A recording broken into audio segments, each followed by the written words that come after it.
Alright, let me show you how I vibe coded my way into building a face blurring app without knowing how to code it. So my wife liked to post photo of our kid online, but I'm someone who's very concerned about privacy. Then it came to my mind, why don't I build a simple app? If you give it a photo, it will look into all of the faces on that photo and then blur them.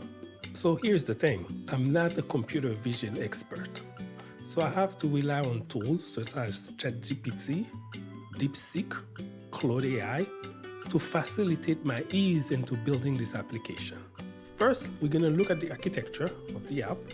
Then we're going to go over the code that was mostly generated by AI. And finally, I will go over some of the limitations. All right, let's quickly go over about how the plugin works. First, you choose the file, which is going to be a photo. And once you take the file, you click on upload, and upload would just put that file into a cloud bucket. And then when you click check value, it's gonna read from a different bucket that has the result. It knows which file to pick because when you upload it, I give it an ID, and this ID is tied into that check value. Here's another test. So now we have a family. And as you can see, we do the same thing. We click upload. Upload will upload it in the cloud bucket. And then after that, we check value. So in this specific one, you can clearly see it's missing the baby. So it's one of the things that I have to retrain so that it can capture the baby. I see it has a hard time picking up black people's face. And last but not least, let's give it some cartoons and see how it behaves. When we click on this specific photo, which is like an AI photo, I can see that it's not. And then we upload it, and when we check the value, we can see it was not able to find any faces, which kind of makes sense. All right, let's go about the architecture of the system. First, we have the UI, which is a WordPress application. I created a custom plugin on that WordPress that once you upload, once you give it a photo, it's going to do some basic validation, and then eventually will upload that photo into a GCP Cloud Bucket. GCP Cloud Bucket is just a file system that is online that creates an object. So on that specific GCP Cloud Bucket, I have a listener that's looking for an event in it. It's a pub/sub listener. So anytime a new file is uploaded, that listener would take that name of the file and make an HTTP request to our FaceBlur API. The FaceBlur API would get that request from pub/sub, which will have the name of the file, and then it would eventually go and download the photo in the API. And then also it would send an acknowledgement to the pub/sub to let it know that, hey, I got your message. And then once it downloads the image, now we can process the image. To process the image, I use some computer vision and algorithm from OpenCV, and that computer vision will eventually blur every face in that photo, and then we'll upload that blurred modified image into another bucket that I call output bucket.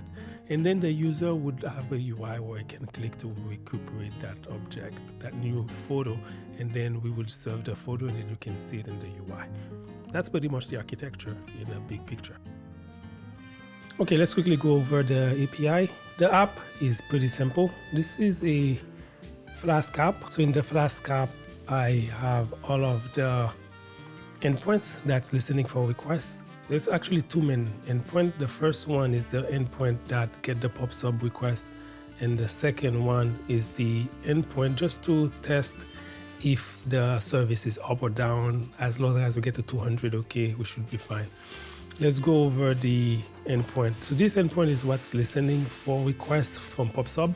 So when a request come in, we look at the message that was sent, and then we decrypt the message, and eventually we get the name of the bucket and the name of the file. I have a function that would download the file and save it in memory.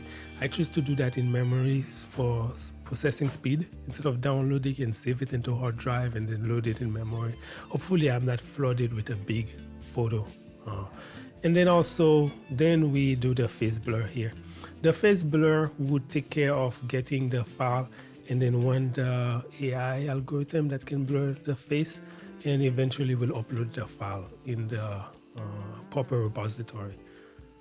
That's pretty much it. And this part is a trained AI that know how to blur, how to find face in a photo.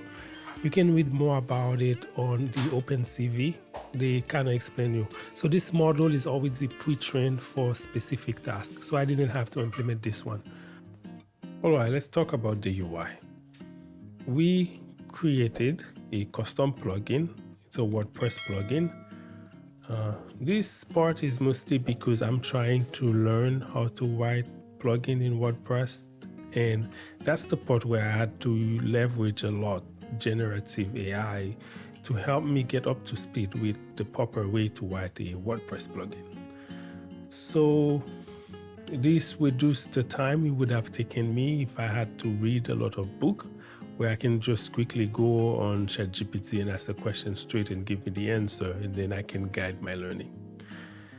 The plugin is divided into two main parts. We have the UI, and also we have the controller that would receive requests from the UI and interpret those requests.